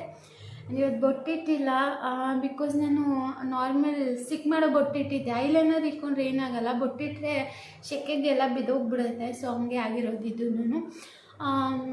ಅಷ್ಟೇ. ಮತ್ತು ತುಂಬ ಜನ ಕಮೆಂಟ್ ಹಾಕ್ತಾ ಇರ್ತೀರಾ ವೆಯ್ಟ್ ಗೇನ್ ಆಗಿದ್ದೀರಾ ಅಂತ. ನನಗೆ ಈ ಟೈಮಲ್ಲಿ ಅಂದರೆ ನನಗೆ ಹೆಲ್ತ್ ಇಶ್ಯೂ ಇದೆ. ಲೈಕ್ ನನಗೆ ಅಬೌಟ್ ಆದಾಗ ಕ್ಲೀನಾಗಿ ಹೊಟ್ಟೆ ಕ್ಲೀನ್ ಆಗಿಲ್ಲ ಇನ್ನೂ. ಸೊ ನಾನು ಅದಕ್ಕೆ ಪ್ರಾಪರ್ ಮೆಡಿಕೇಷನ್ಸ್ ತೊಗೋತಾ ಇದ್ದೀನಿ. ಅದಕ್ಕೆ ನನ್ನ body needs rest, not diet ಅಂತ ಹೇಳಿದ್ದಾರೆ. ಬಾಡಿ ರೆಸ್ಟಲ್ಲಿ ಇರಬೇಕು, ಡಯಟ್ ಮಾಡಬಾರ್ದು ಅಂತ. ಸೊ ನಾನು ಡಯಟ್ ಮಾಡಿಬಿಟ್ಟು ಇವಾಗ ಆಲ್ರೆಡಿ ತುಂಬ ಅನುಭವಿಸ್ಬಿಟ್ಟಿದ್ದೀನಿ. ಸೊ ಅದಕ್ಕೆ ಇವಾಗ ಸ್ವಲ್ಪ ರೆಸ್ಟಲ್ಲಿದ್ದೀನಿ, ದಪ್ಪ ಆಗಿದ್ದೀನಿ. ಎಷ್ಟು ಜೀವ ಇದ್ದರೆ ಸಣ್ಣನೋ ದಪ್ಪನೋ ಆಗ್ಬೋದು, ಜೀವನೇ ಹೊಟ್ಟೋದ್ರು ಏನು ಮಾಡೋದು. ಅದಕ್ಕೇ ಯೋಚನೆ ಮಾಡ್ತಾ ಇದ್ದೀನಿ ಯಾವಾಗ ಸ್ಟಾರ್ಟ್ ಮಾಡಬೇಕು ಅಂತ. ಡಾಕ್ಟ್ರ್ ಇನ್ನೂ 2 months ಇದೆ ಮೆಡಿಸಿನ್ ನನಗೆ. ಸೊ ಅದಾದಮೇಲೆ ಸ್ಟಾರ್ಟ್ ಮಾಡ್ತೀನಿ ಅಷ್ಟೇ. ತುಂಬ ಜನ ಕಮೆಂಟ್ ಹಾಕ್ತಾಯಿದೆ. ಮತ್ತು ಇನ್ನೊಂದು ಕಮೆಂಟ್ ಏನಂದರೆ, ನಿಮ್ಮ ಮನೆಯಲ್ಲಿ ಅನ್ನ ಬಸ್ತಿದ್ದ ಗಂಜಿ ಅಥವಾ ಅಕ್ಕಿ ತೊಳೆದಿದ್ದ ನೀರು ಇದನ್ನೆಲ್ಲ ವೇಸ್ಟ್ ಮಾಡ್ತೀರಾ, ಹಸುಗೆ ಯಾಕೆ ಇಡಲ್ಲ ಅಂತ. ನಮ್ಮ ಮನೇಲಿ ಯಾವುದೇ ವೇಸ್ಟ್ ಆಗುವಂಥ ಅಂದರೆ ಇವಾಗ ನಮ್ಮ ಅಮ್ಮನ ಮನೆಯಲ್ಲೆಲ್ಲ ಕಲ್ಗಚ್ಚು ಅಥವಾ ಮುಸ್ರೆ ಅಂತ ಎಲ್ಲ ಹಾಕ್ತಾರೆ. ಒಂದು ಬಿಂದಿಗೆಗೋ ಬಕೆಟ್ಗೋ ಹಾಕಿಟ್ಬಿಟ್ಟು ಹಸುಗಳು ಕೊಟ್ಟು ಕಳಿಸ್ತಾರೆ. ಬಟ್ ಇಲ್ಲಿ ಹಂಗೆ ಹಾಕಲ್ಲ. ಈಗ ತರಕಾರಿಗಳೆಲ್ಲ ಕೊಟ್ಟು ಕಳಿಸ್ತಾರೆ, ನಮ್ಮ ಅಂಗಡಿನಲ್ಲಿ ತರಕಾರಿ ಉಳಿಯೋದೆಲ್ಲ ಕೊಟ್ಟು ಕಳಿಸ್ತಾರೆ. ಬಟ್ ಇಲ್ಲಿ ಇವ್ರು ಹಿಂಗೆ ಹಾಕೋದೇ ಇಲ್ಲ, ಏನೂ ಹಾಕಲ್ಲ ಹಸುಗೆ. ಹಿಂಡಿ ಬೂಸ, ಹುಲ್ಲು, ಹಸಿ ಹುಲ್ಲು ಅದನ್ನು ಬಿಟ್ಟರೆ ಹಿಂಡಿ ಬೂಸ ಜೋಳ ಇದೆಲ್ಲ ಹಾಕ್ತಾರೆ, ಹಸಿ ಹುಲ್ಲು ಹಾಕ್ತಾರೆ. ಅದನ್ನು ಬಿಟ್ಟು ಇನ್ನೇನು ಹಾಕಲ್ಲ. ಇನ್ ಕೇಸ್ ಜಾಸ್ತಿ ಏನಾದರೂ ಫಂಕ್ಷನ್ಗಳು ಮಾಡಿದಾಗ ಮುದ್ದೆ ಉಳಿದಿದೆ ಅಂದರೆ ಮುದ್ದೆ ಒಂದು ಹಾಕ್ತಾರೆ ಅಷ್ಟೇ. ಅದನ್ನು ಬಿಟ್ಟು ಅನ್ನ ಅಕ್ಕಿ ತೊಳೆದಿದ್ದು ಅನ್ನ ಬಸ್ತಿದ್ದೆಲ್ಲ ಹಾಕಲ್ಲ. ಹಸು ಗದ್ದೇನು ಹೊಟ್ಟೆ ನೋವು. ನಾನು ಸ್ಟಾರ್ಟಿಂಗಲ್ಲಿ ಬಂದಾಗ ಎಲ್ಲನೂ ಒಂದು ಇದಕ್ಕೆ ಹಾಕ್ಬಿಟ್ಟು ನಮ್ಮಮ್ಮನ ಮನೇಲಿ ಹೆಂಗೆ ಮಾಡ್ತಾಯಿದ್ದೆ ಹಂಗೆ ತೊಗೊಂಡೋಗಿ ಕೊಟ್ಟೆ. ಇದೆಲ್ಲ ಹಾಕಲ್ಲ ನಾವು ಅಂತ ಹೇಳ್ತಾಯಿದ್ರು. ಸೊ ಹಂಗೆ ಇಲ್ಲಿ ಹಾಕಲ್ಲ, ಹೊಟ್ಟೆ ನೋವು ಬರುತ್ತೆ ಹಸುಗಳಿಗೆ ಅಂತಲೂ ಹೇಳ್ತಾರೆ. ಮತ್ತು ಮುದ್ದೆ ಕೊಡ್ತಾರೆ ಅಂತ ಹೇಳ್ದಲ್ವ, ಅದು 1 time ಅಷ್ಟೇ. 2ನೇ ಟೈಮ್ ಇತ್ತು ಅಂದರೆ ಅದನ್ನು ಕೂಡ ಹಾಕಲ್ಲ. ಹಸುಗಳಿಗೆ ಅದೇನೋ ಹೊಟ್ಟೆ ನೋವು ಬರುತ್ತಂತೆ, ಮತ್ತು ಜಾಸ್ತಿ ಯೂಸ್ ಮಾಡಬಾರ್ದಂತೆ, ಹಾಲು ಜಾಸ್ತಿ ಬರಲ್ಲ ಅಂತೇನು ಹೇಳ್ತಾರೆ. ಹಾಕಲ್ಲ ಟೋಟಲಿ ಅಷ್ಟೇ. ಮತ್ತು ಇನ್ನೊಂದು ಕಮೆಂಟ್ ಬಂದಿತ್ತು, ನಿಮ್ಮ ಮೈದನ್ನ ಏನು ಕೆಲಸ ಮಾಡ್ತಾರೆ ಅಂತ. ನಾನು ತುಂಬ ವ್ಲಾಗಲ್ಲಿ ಹೇಳಿದ್ದೀನಿ ನನ್ನ ಮೈದನ್ನ ಏನು ಕೆಲಸ ಮಾಡ್ತಾನೆ ಅಂತ. ಬಟ್ ನನ್ನ ರೆಗ್ಯುಲರ್ ಫಾಲೋವರ್ಸ್ಗೆ ತುಂಬ ಜನಕ್ಕೆ ಗೊತ್ತಿಲ್ಲ. ಬಟ್ ಸ್ಟಿಲ್ ಇವಾಗ ಒಂದ್ಸರಿ ಹೇಳ್ತೀನಿ. ಆದಿ ಪಲ್ಲವಿ ಮೇ ಬಿ ಅವ್ರ ಹೆಸರು. ಸಾರಿ, ಈ ಹೆಸರು ತಪ್ಪಾಗಿದ್ದರೆ ನನ್ನ ರೆಗ್ಯುಲರ್ ವ್ಯೂವರ್, ಸಾರಿ. ಅವ್ರು ಕೇಳಿದ್ದು ನಿಮ್ಮ ಮೈದನ್ನ ಏನು ಕೆಲಸ ಮಾಡ್ತಾರೆ ಅಂತ. ಎಷ್ಟು ವ್ಲಾಗಲ್ಲಿ ಕೇಳಿದ್ದೀನಿ, ನೀವು ಹೇಳೇ ಇಲ್ಲ ಅಂತ ಕೇಳ್ತಾನೆ ಇರ್ತಾರೆ. ಸೊ ನನ್ನ ಮೈದನ್ನ ಕೆಲಸ ಮಾಡೋದು ಈ ರೇಷ್ಮೆ ಗೂಡು, ಸಿಲ್ಕ್ ಕುಕೂನ್ಸ್ ಅಂತ ಬರುತ್ತೆ, ಗೊತ್ತಿರ್ಬೋದು. ರೇಷ್ಮೆ ಸೀರೆಗಳೆಲ್ಲ ತಯಾರು ಮಾಡೋಂಥದ್ದು ರೇಷ್ಮೆ ಗೂಡು ರಾಮನಗರದಲ್ಲಿ ಜಾಸ್ತಿ ಬೆಳೀತಾರೆ. ರೇಷ್ಮೆ ನಗರ ಅಂತ ಕರೀತಾರೆ, ಗೊತ್ತಿರ್ಬೋದು. ಸೊ ಸುತ್ತಮುತ್ತ ನಮ್ಮ ಊರಲ್ಲೂ ಸೇರಿದಂತೆ ಸುತ್ತಮುತ್ತ ತುಂಬ ಹಳ್ಳಿಗಳಲ್ಲಿ ರೇಷ್ಮೆ ಗೂಡುಗಳನ್ನ ಬೆಳೀತಾರೆ. ಸೊ ರೇಷ್ಮೆ ಗೂಡುಗಳನ್ನ ತಗೊಂಡು ಹೋಗಿ, ನಮ್ಮದು ವೆಹಿಕಲ್ ಇದೆ ನೋಡಿರ್ಬೋದು, ಬುಲರೋ ಗೂಡ್ಸ್ ವೆಹಿಕಲ್ ಇದೆ, ಅದರಲ್ಲಿ ತೊಗೊಂಡೋಗಿ ರೇಷ್ಮೆ ಮಾರ್ಕೆಟ್ ಅಥವಾ ರೇಷ್ಮೆ ಮಾರುಕಟ್ಟೆ, ನಾನು ಜಾಸ್ತಿ ಹೋಗೋದು ಶಿಡ್ಲಘಟ್ಟ ರೇಷ್ಮೆ ಮಾರ್ಕೆಟ್ ಗೊತ್ತಿರ್ಬೋದು ನಿಮಗೆ, ಅಲ್ಲಿಗೆ ಹೋಗ್ತಾನೆ. ಸೊ ಅಲ್ಲಿಗೆ ಹೋಗಿ ಹಾಕಿ ಇಷ್ಟು ಮಾತಾಡಿರ್ತಾರಲ್ವ ರೇಟು, ಅಷ್ಟು ರೇಟ್ ತಂದು ರೈತರಿಗೆ ಕೊಡೋದು. ಸೊ ಇದ್ರಲ್ಲಿ ಸಾಕಷ್ಟು ಪ್ರಾಫಿಟ್ ಇದೆ. ಸೊ ಯಾರು ಟ್ರೈ ಮಾಡೋದಿದ್ರೆ ಮಾಡ್ಬೋದು. ಅಂದರೆ ಈಗ ತಗೊಂಡು ಮಾರೋಂಥದ್ದು ಅಂದರೆ ಮಾರ್ಕೆಟ್ಗೆ ಹಾಕಲ್ಲ, ಅವರು ಮರ್ಚೆಂಟ್ಗಳಿರ್ತಾರೆ, ಅವ್ರ ಹತ್ರ ಮಾರ್ಬಿಟ್ಟು ಬರುತ್ತೆ ಅಷ್ಟೇ. ಸೊ ಸಾಕಷ್ಟು ಲಾಭ ಇದ್ದರೆ ಅದರಲ್ಲೂ ಟ್ರೈ ಮಾಡಿ, ಯಾರಾದರೂ ಮಾಡೋರು ಇದ್ದರೆ, ಅಂದರೆ ಹಳ್ಳಿಗಳಲ್ಲಿ ಇರೋರು ಅಷ್ಟೇ. ಇನ್ನು ನಮ್ಮ ಮಾವ ಏನು ಕೆಲಸ ಮಾಡ್ತಾರೆ ಅಂತ ಕೇಳಿದರೆ, ನಮ್ಮ ಮಾವ ರಿಯಲ್ ಎಸ್ಟೇಟ್ ಮಾಡ್ತಾರೆ, ಜೊತೆಗೆ ವೆಟರ್ನರಿ ಡಾಕ್ಟರ್ ಪ್ರಾಕ್ಟೀಸ್ ಮಾಡಿದ್ದಾರೆ. ಜೊತೆಗೆ ನಮ್ಮ ಮಾವ ಏನು ಮಾಡಲ್ಲ ಅಂತ ಕೇಳಿ, ನಮ್ಮ ಮಾವ ಒಂಥರ ಆಲ್ರೌಂಡರ್ ಇದ್ದಂಗೆ. ಪ್ಲಂಬರ್ ಕೆಲಸ ಮಾಡ್ತಾರೆ, ವುಡ್ ವರ್ಕ್ ಮಾಡ್ತಾರೆ, ಮತ್ತು ಎಲೆಕ್ಟ್ರಿಕ್ ವರ್ಕ್ ಮಾಡ್ತಾರೆ, ಆಮೇಲೆ ಎಲ್ಲ ಥರ ಮಾಡ್ತಾರೆ ನಮ್ಮ ಮಾವ. ಏನು ಎಲ್ಲ ಥರನೂ ತಂದಿಟ್ಕೊಂಡಿದ್ರೆ ಮನೇಲಿ. ಇನ್ ಕೇಸ್ ಮೋಟ್ರು ಕೆಟ್ಟೋಯ್ತು ಅಂದರೆ ರಿಪೇರಿ ಮಾಡ್ತಾರೆ. ಮನೇಲಿ ಏನೇ ಸರಿ ಇಲ್ಲ ಅಂದರೂ ಮಾವನೇ ರಿಪೇರಿ ಮಾಡೋದು. ಮನೆಗೆ ಒಂಥರ ನಮ್ಮ ಮಾವ ಏನಂತಾರೆ ಆಧಾರ ಸ್ತಂಭ ಇದ್ದಂಗೆ. ಮಾವ ಇಲ್ಲಾಂದರೆ ಏನಾದರೂ ಒಂದು ಆಗ್ತಾ ಇರುತ್ತೆ. ಅದಕ್ಕೆ ನಾವು ಯಾವಾಗಲೂ ಮಾವ ಇರಲೇಬೇಕು ಅಂತ ಅನ್ಕೋತೀವಿ. ಆಮೇಲೆ ಒಂಥರ ಡಿಪೆಂಡೆಂಟ್ ಮಾವನ ಮೇಲೆ ಅಂತ ಹೇಳ್ಬೋದು. ಎಲ್ಲ ಥರನೂ ಗೊತ್ತು, ಇಂಥದ್ದು ಗೊತ್ತಿಲ್ಲ ಅನ್ನೋಂಗಿಲ್ಲ. ನಮ್ಮ ಮನೇಲಿ ಇಷ್ಟು ಹಸುಗಳಿದೆ. ಬಟ್ ಒಂದಿನೂ ಒಬ್ರನ್ನ ಡಾಕ್ಟ್ರನ್ನ ಕರೆದ್ಬಿಟ್ಟು ನಾವು ಮೇಂಟೈನ್ ಮಾಡಿದ್ರೆ ಎಲ್ಲ ನಮ್ಮ ಮಾವನೇ ನೋಡ್ಕೊಳ್ಳೋದು. ಈವನ್ ಮೆಡಿಸಿನಿಂದ ಹಿಡಿದು ಹಸುಗಳಿಗೆ ಹುಷಾರಿಲ್ಲದೆ ಇದ್ದಾಗಿಂದನೂ, ಅಥವಾ ಹಸುಗಳಿಗೆ ಇವಾಗ ಫಲ ನಿಲ್ಲಿಸೋದು ಅಂತ ಕರೀತಾರೆ ನಮ್ಮ ಕಡೆ. ನಾನು ನಾರ್ಮಲ್ ಭಾಷೆಯಲ್ಲೇ ಹೇಳ್ತೀನಿ, ಇದರ ತಪ್ಪು ಸರಿನಾ ಗೊತ್ತಿಲ್ಲ. ಫಲ ನಿಲ್ಲಿಸೋದು ಅಂತ ಹೇಳ್ತಾರೆ. ಮತ್ತು ಫಲ ನಿಲ್ಲಿಸೋದಕ್ಕೆ ಟ್ಯೂಬ್ಗಳನ್ನ ಒಳಗಡೆ ಹಾಕ್ತಾರೆ. ಸೊ ಅದನ್ನು ಕೂಡ ನಮ್ಮ ಮಾವನೇ ಮಾಡೋದು. ಎಲ್ಲ ಪ್ರಾಕ್ಟೀಸ್ ಮಾಡಿದ್ದಾರೆ, ವೆಟರ್ನರಿ ಪ್ರಾಕ್ಟೀಸ್ ಆಗಿದೆ ಮಾವನಿಗೆ. ಮತ್ತು ರಿಯಲ್ ಎಸ್ಟೇಟ್ ಜಾಸ್ತಿ ನಡೆಸ್ತಾರೆ. ರಿಯಲ್ ಎಸ್ಟೇಟು ಮೊದಲಿಂದನೂ ಮಾಡ್ತಾಯಿದ್ರಂತೆ, ಸೊ ಈಗಲೂ ಮಾಡ್ತಾರೆ ರಿಯಲ್ ಎಸ್ಟೇಟು ಅಷ್ಟೇ. ಸುತ್ತಮುತ್ತ ಹಳ್ಳಿಲೆಲ್ಲ ಡಾಕ್ಟರ್ ಅಂತಲೇ ಫೇಮಸ್ಸು ನಮ್ಮ ಮಾವ. ಆಮೇಲೆ ವೆಟರ್ನರಿ ಡಾಕ್ಟ್ರು, ಜೊತೆಗೆ ರಿಯಲ್ ಎಸ್ಟೇಟ್ ಮಾಡೋರು ಕೂಡ ಎಲ್ಲ ಬರ್ತಾಯಿರ್ತಾರೆ, ಹೋಗ್ತಾ ಇರ್ತಾರೆ. ರಿಯಲ್ ಎಸ್ಟೇಟ್ ಮಾಡೋರು ಗೊತ್ತಿರುತ್ತೆ ನಮ್ಮ ಮಾವ. ಅಷ್ಟೇ. ನಮ್ಮ ಯಜಮಾನ್ರು ಏನು ಕೆಲಸ ಮಾಡ್ತಾರೆ ಅಂತ ಕೇಳ್ತಾ ಇದ್ರಿ. ನಮ್ಮನೇಲಿ ಹಸುಗಳಿದೆ ಅಂತ ಗೊತ್ತಿರ್ಬೋದು, ನಾನು ಬ್ಲಾಗಲ್ಲಿ ಹೇಳಿದ್ದೀನಿ. ಬಟ್ ಸ್ಟಿಲ್ ಇರಲಿ, ಹೊಸದಾಗಿ ನೋಡೋರಿಗೆ ಗೊತ್ತಾಗಲಿ ಕೇಳ್ತಾ ಇರ್ತಾರೆ. ಅದಕ್ಕೆ ನಮ್ಮನೇಲಿ ಹಸುಗಳಿದೆ ಗೊತ್ತಿರ್ಬೋದು. ಹಸುಗಳನ್ನ ನೋಡ್ಕೋತಾರೆ. ದಿನಕ್ಕೆ ಒಂದು ಆಲ್ಮೋಸ್ಟ್ ಒಂದು 200+ ಲೀಟ್ರಷ್ಟು ಹಾಲು ಹಾಕ್ತಾರೆ. ಸೊ ಅದೆಲ್ಲ ನಾವೇ ತಗೋತೀವಿ ಅಂತ ಹೇಳಲ್ಲ ನಾನು, ಮನೆಗೆಲ್ಲ ಸೇರಿ. ಜೊತೆಗೆ ನಮ್ಮದು ತೋಟ ಇದೆ, ತೆಂಗಿನ ತೋಟ ಇದೆ, ಜೋಳ ಹಾಕಿದ್ದಾರೆ, ರೇಷ್ಮೆ ಕಡ್ಡಿಗಳಿದೆ. ಇದನ್ನೆಲ್ಲ ಮೇಂಟೈನ್ ಮಾಡ್ತಾರೆ. ಜೊತೆಗೆ ಅದನ್ನ ನೋಡ್ಕೊಳ್ಳೋಕೆ ಇಬ್ಬರು ಅಣ್ಣಂದ್ರು ಬರ್ತಾರೆ, ಅವ್ರನ್ನ ನೋಡ್ಕೋತಾರೆ. ಓವರಾಲ್ ಮನೆ ಸುತ್ತಮುತ್ತ ಇರೋವಂಥದ್ದು ತೆಂಗು ಮತ್ತು ಹೊಲಗಳು, ಮನೆ ಹತ್ತಿರ ನೋಡ್ಕೋತಾರೆ. ಮತ್ತು ಅವ್ರದ್ದು ಫೈನಾನ್ಸ್ ಇದೆ ನಮ್ಮ ಯಜಮಾನ್ರದ್ದು, ಅಂದರೆ ಸ್ಮಾಲ್ ಫೈನಾನ್ಸ್, ಲೈಕ್ ಇಲ್ಲ ಹತ್ರ ಕೊಟ್ಟು ಅದೆಲ್ಲ ಹೇಳೋದು ಅನ್ಕೋತೀನಿ. ಓವರಾಲ್ ಸ್ಮಾಲ್ ಫೈನಾನ್ಸ್ ಅಷ್ಟೇ. ಇಷ್ಟು ಮಾಡೋದು. ಇನ್ನು ನಮ್ಮತ್ತೆ ಏನಿಲ್ಲ, ಮನೆಯಲ್ಲೇ ನಮ್ಮತ್ತೆ ಹಸುಗಳನ್ನ ನೋಡ್ಕೋತಾರೆ, ಮನೆ ಕೆಲಸ ಮಾಡ್ತಾರೆ, ಎವ್ರಿಥಿಂಗ್. ಅಂದರೆ ಮನೇನ ಬ್ಯಾಲೆನ್ಸ್ಡಾಗಿ ಇಟ್ಕೋತಾರೆ. ಇನ್ನು ನಾನು ಎಲ್ಲದಕ್ಕೂ ಗೊತ್ತಿರೋಂಗೆ ನಮ್ಮ ಯೂಟ್ಯೂಬರ್, ಬ್ಲಾಗರ್, ಟ್ರೇಲರ್ ಏನಿಲ್ಲ ಅಂತ ಆಮೇಲೆ ಅಷ್ಟೇ. ನಾನು ಆಲ್ಮೋಸ್ಟ್ ನನ್ನ ದಿನದ 3/4 ಭಾಗದಷ್ಟು ಟೈಮ್ನ ಏನು ಹೇಳ್ತಾರೆ ಡಿಜಿಟಲ್ ಮೀಡಿಯಾ ಅಥವಾ ಸೋಷಿಯಲ್ ಪ್ಲ್ಯಾಟ್ಫಾರ್ಮಲ್ಲೇ ಕಲಿತೀನಿ ಅಂತ ಹೇಳ್ಬೋದು. ಇವೇ ನಮ್ಮ ಯಜಮಾನ್ರು ಕೂಡ ಅವ್ರದ್ದೇ ಒಂದು ಸಪ್ರೇಟ್ ವೆಬ್ಸೈಟ್ ಇದೆ, ಅದನ್ನು ನೋಡ್ಕೋತಾರೆ. ಜೊತೆಗೆ ಗಾನ ಈಗ ಬಂದಿರೋದು, ಇವಾಗ ಅಡಿಷನ್ ನಮ್ಮ ಮನೆಗೆ. ಸೊ ಗೊತ್ತಿದೆ ನಿಮಗೆ, ಅವಳು ಇವಾಗ ಕ್ಯಾರಿಂಗ್ ಇರೋದ್ರಿಂದ ಅವಳೇನು ಮಾಡೋದಷ್ಟು ಇದೆಯಾ. ನಮ್ಮ ಯಶು ಏನಿಲ್ಲ, ಎಲ್ಲರ ಜೊತೆ ಸುತ್ತಾಡ್ಕೊಂಡು, ಎಲ್ಲರ ಜೊತೆ ಮಾತಾಡಿಕೊಂಡು ಊಟ ಮಾಡ್ಕೊಂಡು ಮನೇಲಿ ಅಷ್ಟೇ. ಸೊ ಅವನು ಫ್ಯೂಚರ್ ಯೂಟ್ಯೂಬರ್ ಮಾಡಬೇಕು ಅನ್ನೋದು ನನ್ನ ಡ್ರೀಮು. ನೋಡೋಣ ಎಷ್ಟು ನಿಜ ಮಾಡ್ತಾನೆ ಅಂತ. ಶೇರ್ ಮಾಡ್ತೀನಿ ನಿಮ್ಮ ಜೊತೆ ಎಲ್ಲ. ನಾನು ನೋಡಿ ಇರ್ತೀರಾ ನೀವು ಕೂಡ ನನ್ನ ಜೊತೆ ನನ್ನ ಲೈಫ್ ಜರ್ನಿನಲ್ಲಿ. ಸೊ ಇದಿಷ್ಟು ಇವತ್ತಿನ vlog. Maybe last few ಮಿನಿಟ್ಸಲ್ಲಿ ಜಾಸ್ತಿ ಮಾತಾಡಿದೆ ಅಂತ ಅನಿಸುತ್ತೆ, ಸಾರಿ ಫಾರ್ ದಟ್. ಗೊತ್ತಿರಲಿ ಅಂತ ಹೇಳಿದ್ದೀನಿ ಅಷ್ಟೇ. ಸೊ ಇಷ್ಟು ಇವತ್ತಿನ ವ್ಲಾಗ್ ಇಷ್ಟ ಆಗಿದೆ ಲೈಕ್ ಮಾಡಿ, ಶೇರ್ ಮಾಡಿ, ಹೊಸದಾಗಿ ನೋಡ್ತಾರೆ ಸಬ್ಸ್ಕ್ರೈಬ್ ಮಾಡ್ಕೊಂಡು ನೋಡಿ. ನಿಮ್ಮ ಅನಿಸಿಕೆ ಅಭಿಪ್ರಾಯಗಳನ್ನ ತಪ್ಪದೆ ಕಮೆಂಟ್ ಸೆಕ್ಷನಲ್ಲಿ ತಿಳಿಸಿ. And thanks for watching. ನಮಸ್ಕಾರ.